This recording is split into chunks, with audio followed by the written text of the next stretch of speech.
All right, welcome back. Today's practice is going to be in preparation for tomorrow's practice. I had a request to teach pranayama for one of the segments of the 30-day challenge. Pranayama is breath work, and it's not usually taught until a practitioner has begun to master the yoga asana, which are the postures. But I teach several techniques that I think are accessible to most of us. And what you do want to know is that when you do pranayama, you should either do it immediately upon waking up, or you should do it when you've done a practice. And so to teach pranayama tomorrow, I'm not going to have time to also teach a practice. So I'm hoping that today's practice will serve as preparation, the asana portion of tomorrow's practice. So that being said, you can either choose to do both tomorrow, or you could do today's practice today and then tomorrow do today's practice and the pranayama practice. So it's up to you. But this practice is restorative because those are the best poses to prepare for the quietness that is required when we do pranayama. So we're going to start with Supta Virasana, which is the reclining hero pose. And you can use any number of supports to help you settle into this pose. It can be a big pose for some of us, including myself. So I always need support for my shins. And when you support the shins, you want to make sure that you have enough support from your knees to your toes. And then you want to support your back.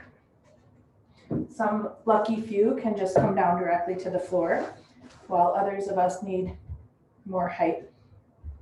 And you might take flat support behind you, such as a couple folded blankets, or you might do what I'm doing, which is to build up kind of an inclining situation, creating a sort of tiered block system, and then giving your head some support. And you can come down, and if you find that it's really not going to work for you, then you're going to have to come up and adjust. But we'll be holding this pose a couple minutes, so you do want to come up and make sure that it's exactly right. And so I'm going to adjust myself up. I always have very tight quadriceps, so for me this pose very effective, but also I need a lot of support.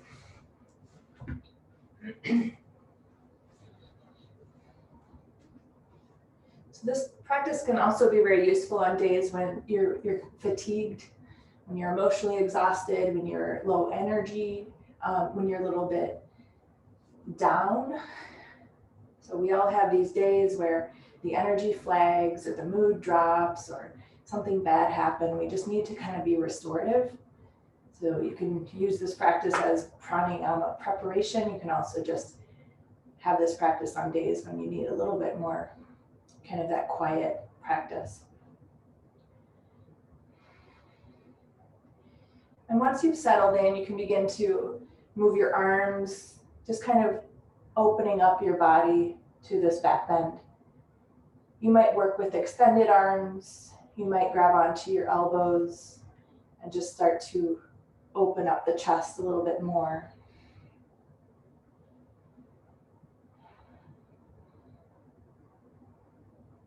So the pranayama practice really requires a deep listening. And so you want to become a little bit more receptive throughout this practice, listening to your breath.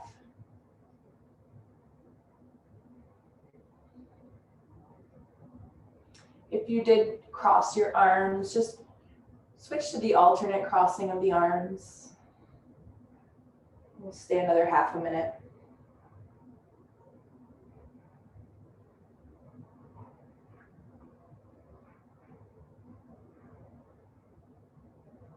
The yoga asana practice really helps us take care of the nervous system, which is why we don't want to just jump into pranayama. We want to address the nervous system first with some sort of an asana practice. So bring yourself out of the pose. And we're going to set up for reclining bound angle pose. And you can still have support underneath you, but I recommend that it not be inclined anymore if that's what you were doing. You'll just take a flatter setup. And then we also want to put a belt around us. So you're going to make a loop with your belt, and you can just drop it over your torso. Take it around the lower back and tuck it under the toes. And just cinch up any excess strap so that you feel bound, which is the name of the pose. And the heels come in nice and close as you can bring them. And then you can take any amount of support that you need so that your hips and your thighs and your knees can just really feel cradled. So you might put it up by the hips, you might kind of tuck it under the knees. Your body will tell you where the exact right place is. And then my bolster is not starting until my rib cage. So I have my lower back pretty much off of the floor and off of the propping. So that's free and clear. Lift your butt and just kind of move it away from the end of the bolster. And then make sure your head is supported enough. And then come onto the backs of your hands.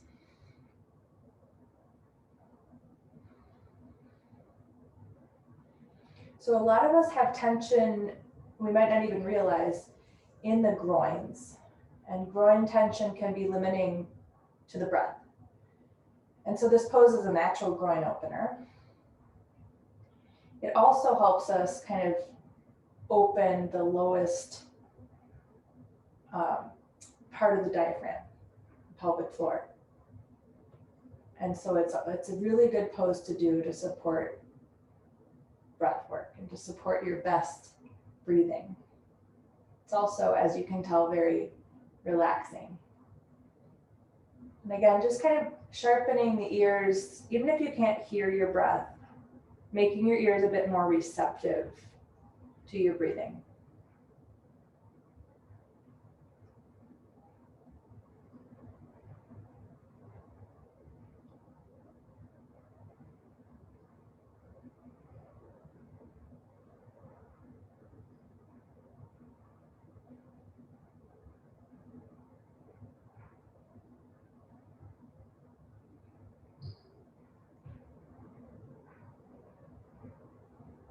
Just another couple of moments here.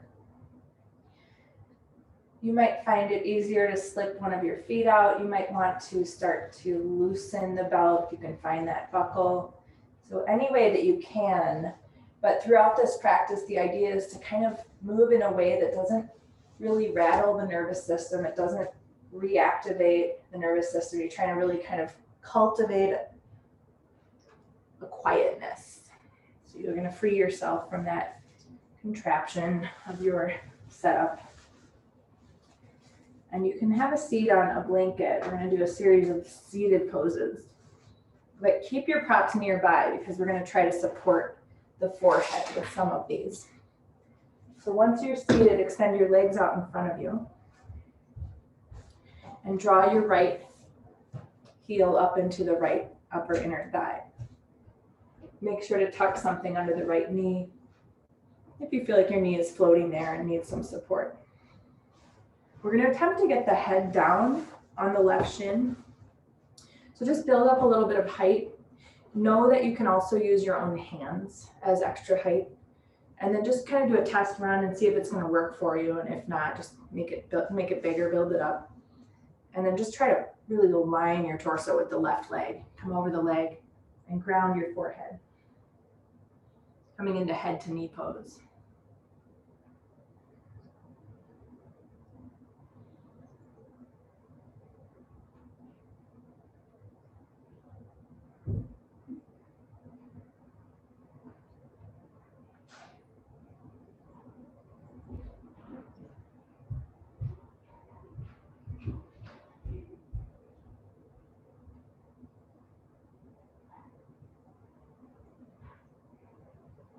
Gently lift yourself up.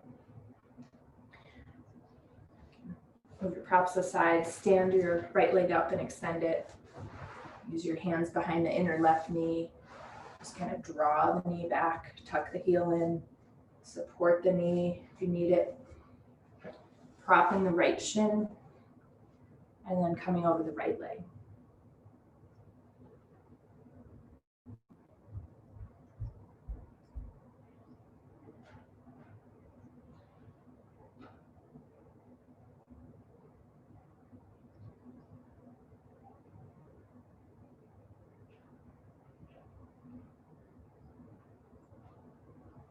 Go ahead and sit up.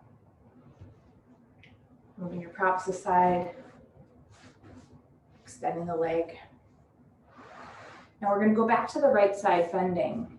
But then from there, you'll take your hands under the right shin, right ankle, and you're going to assist the foot up onto the thigh for Ardha Baddha Padmottanasana. So we're going to kind of take Janu Shirshasana a little deeper.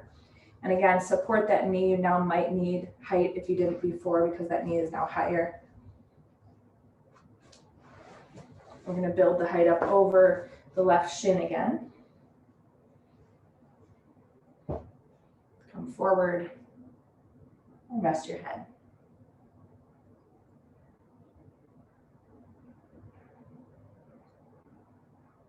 Now, if you feel this in the right knee in a negative way, in a painful way, just repeat Janu Shirshasana.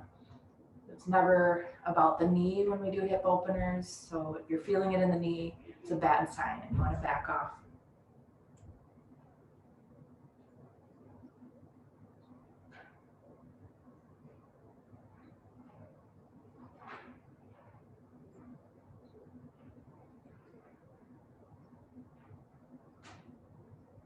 And gently come out. Standing, actually step the foot down first, stand the knee up, extend the leg. We're going to draw the left leg back now, support to the outer ankle or shin, pick the foot up, bring it over the thigh. Give your knee the support it needs so it can sit down, and then we'll prop the right shin and come over the right leg.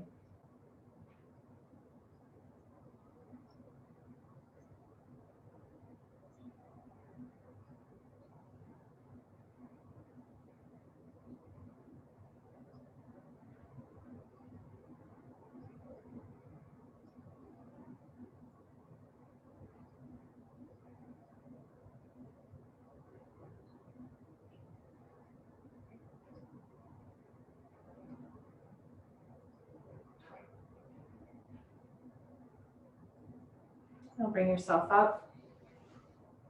Move your props aside. First, just help your foot down off the thigh and then stand your knee up. These transitions are important over time. There's wear and tear on the knee joints and the hips, so we want to learn the exits to our poses as much as we learn the poses themselves. We're going to set up for Trianga Mukha Ekapada Paschimottanasana, one of my favorites to say. So basically we're going to have one hero leg, which means if you usually pad the shin for hero, you'll want to do that for this pose. So you're going to start with your right leg in hero. You'll be extending the left leg forward, and once you extend that leg, you're going to see an imbalance. You're going to feel an imbalance in your height of your hips. So you want to elevate the left buttock so that your hips feel even, and make sure that your right heel is right outside the right hip. And then the same support for the head over the left shin. So whatever you anticipate you need, you can always reduce the height if it's too much. It's easier to reduce it than to try to add it when you're in the pose. You'll come over the left leg.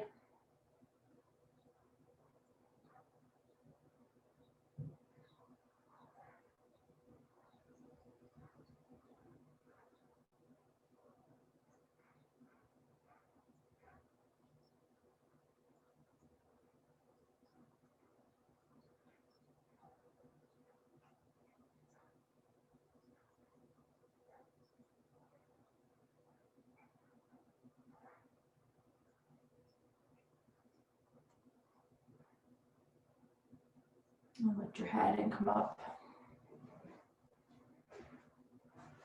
So from this hero leg, the safest transition is to step that foot onto the floor and then extend the leg And then you can kind of shift off that one blanket that was supporting your left buttock and go ahead and put the left leg into that hero position and prop your right buttock so that you find the kind of the balanced hips. We want the knees together. You want your left heel sitting right outside that left hip. We want support for the head over the right shin. And as you're ready, sit forward and rest the head. Resting the head is important because it's a direct signal to the nervous system to quiet down, to settle. So make sure your head comes down.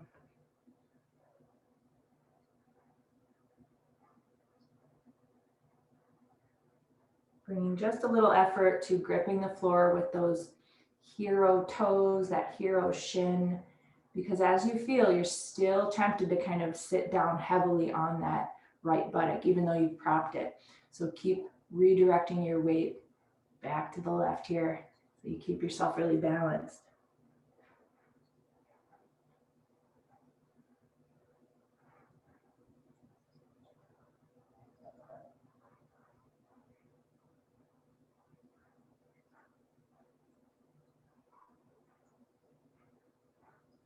And help yourself gently come up on an in-breath.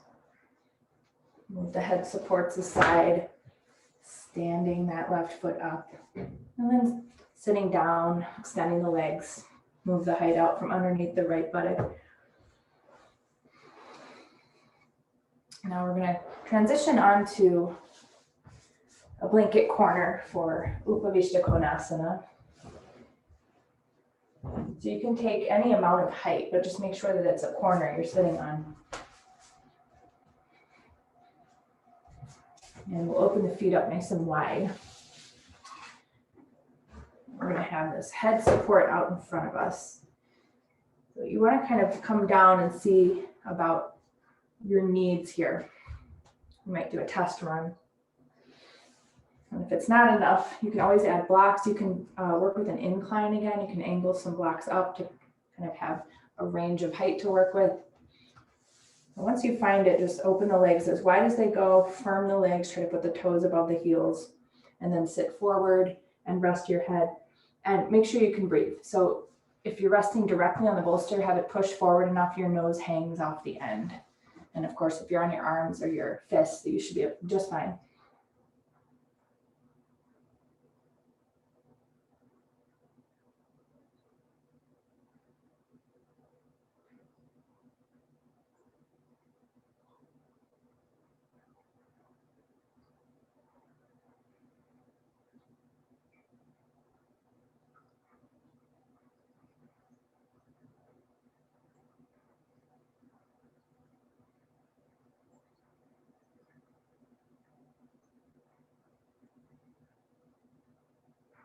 Now you're going to help yourself up, and we're going to carry this setup over to the right leg and do the same pose sideways.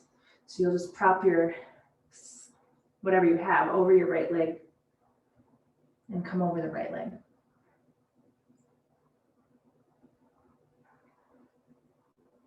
Giving some special attention to really staying present in your left leg, pressing down there.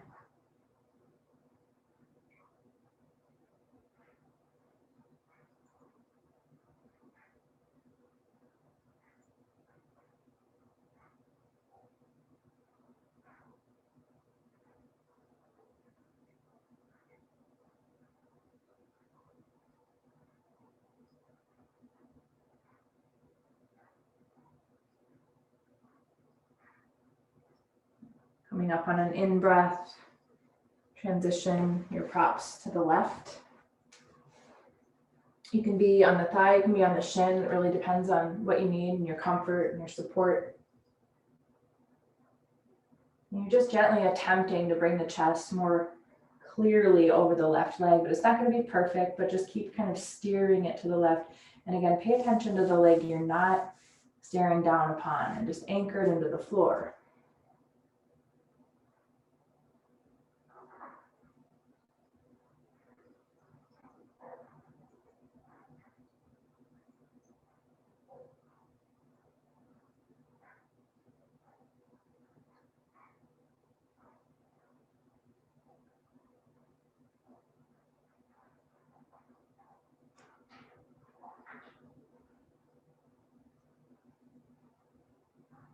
And then you're going to come up on an in-breath. And just keep thinking of those transitions, staying nice and slow and smooth. And now we'll come into Paschimottanasana. So you're going to want to go back to the edge of your blanket. You may double it up if you feel like your back could use a little more support. I recommend just kind of taking enough height so your lower back feels really upright. It does not feel rounded. And then your legs will have head support. And again, you can just sit forward, see what you need. And if you decide that it's right for you, you can just stay there. Otherwise, adjust until it's perfect. And keep your legs just a little bit alive and awake here by pressing them into the floor, trying to spread the backs of the knees into the floor, pulling the toes back toward you.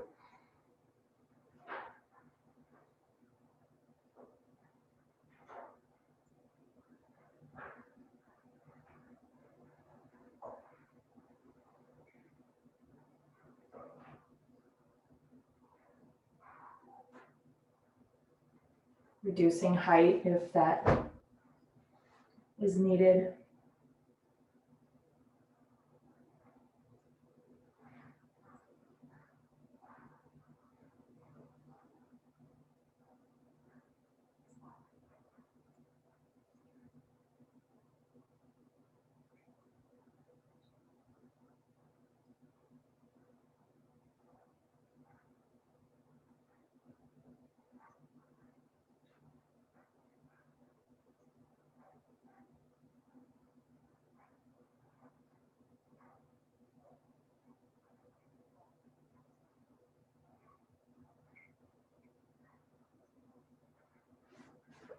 Last minute in this pose.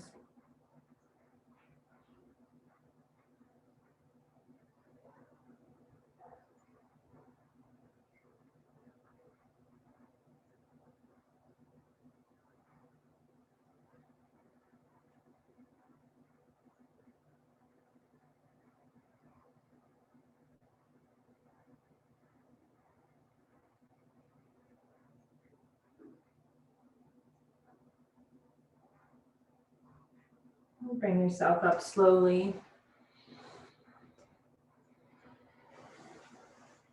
We're going to set up for Situ Bandha Sarvangasana, which is a supported bridge pose. It requires 2 blocks, a blanket, and your strap. So first, the blanket. The blanket goes to the head and shoulders. So you can just kind of put that wherever you're going to put your head. And then your 2 blocks, one will go where your feet are, either on the low setting or the medium setting.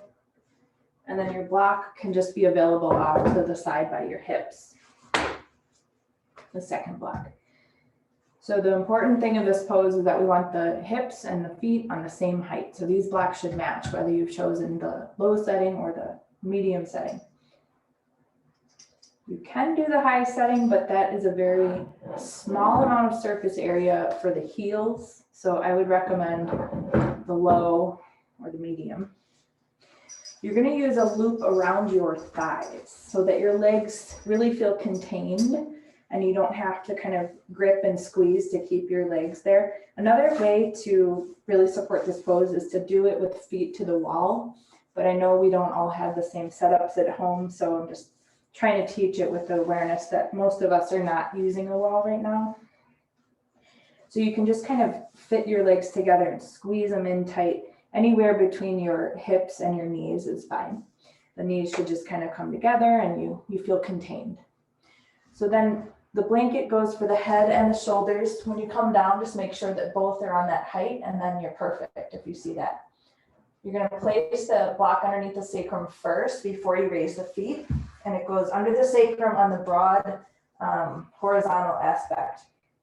And then your feet sometimes have to be a little bit more dexterous because you have to place that block under your heels. You might have to use your feet to kind of put it in position. And then you'll unfold the arms in such a way that you feel your shoulders come down, you feel your palms are facing up. And you're getting this really nice connection of your chest and your chin. So this is a really supported back bend. And this is a great substitute on days when you don't invert for such reasons as headache, your detached retina, your period. There's a few reasons you don't invert, and sometimes you have to substitute. And so this is a really nice posture to take in place of shoulder stand. So this will be our posture that precedes Shavasana, that precedes the pranayama practice that we'll do tomorrow. So at this point, hopefully you've cultivated some quietness, some stillness. You've addressed some of the tension in the physical body, which helps us downregulate the nervous system, which prepares us to start that deeper work of breathing, of playing with breath control, breath restraint, breath flow.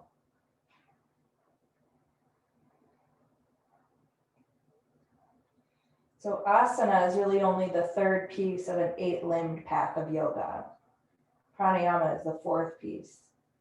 So it is a journey that evolves towards the final piece, which is bliss, which is kind of what we're all hoping and seeking and wanting to feel more of in our lives.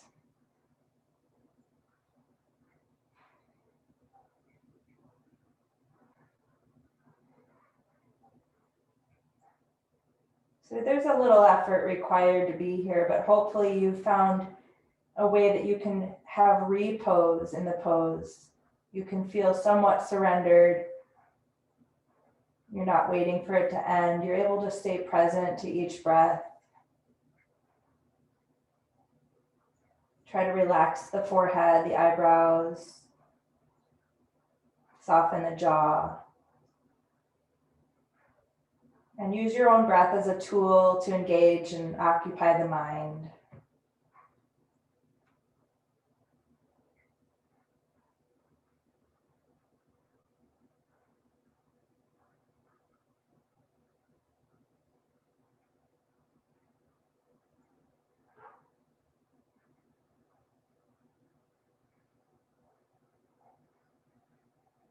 And so you'll start to bring your feet down by bending your knees, and you'll start to loosen the belt.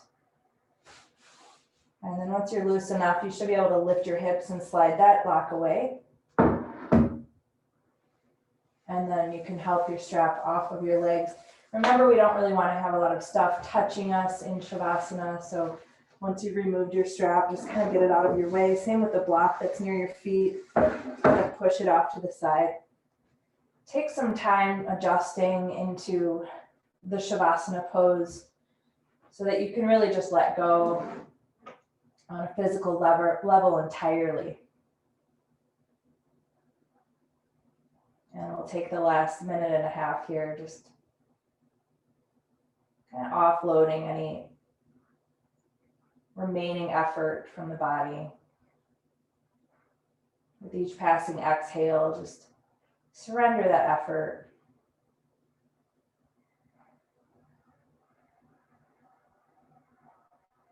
Breathing yourself soft, breathing yourself passive.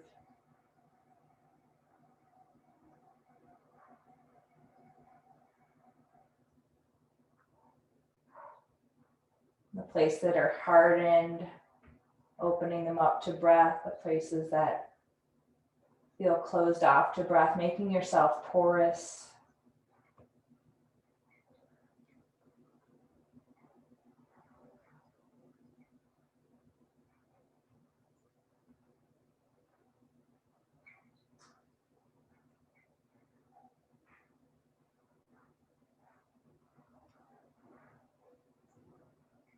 And softening all of your sense organs, many of which reside on the face.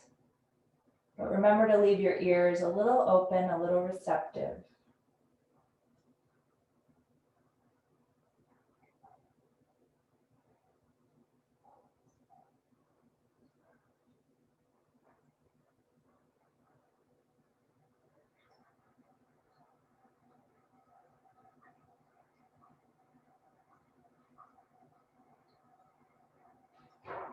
Now take your hands and move them onto your belly. Slide your feet one at a time to the floor and gently transition to your side. Take some time on your side, using your hands as a pillow. And then when you feel ready, gently bring yourself to seated. And quietly sit up and just take a couple of moments there just to check in, sensing yourself here after this practice.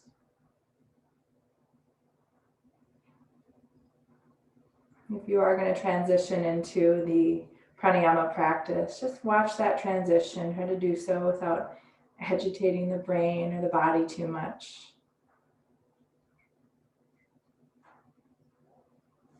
Namaste.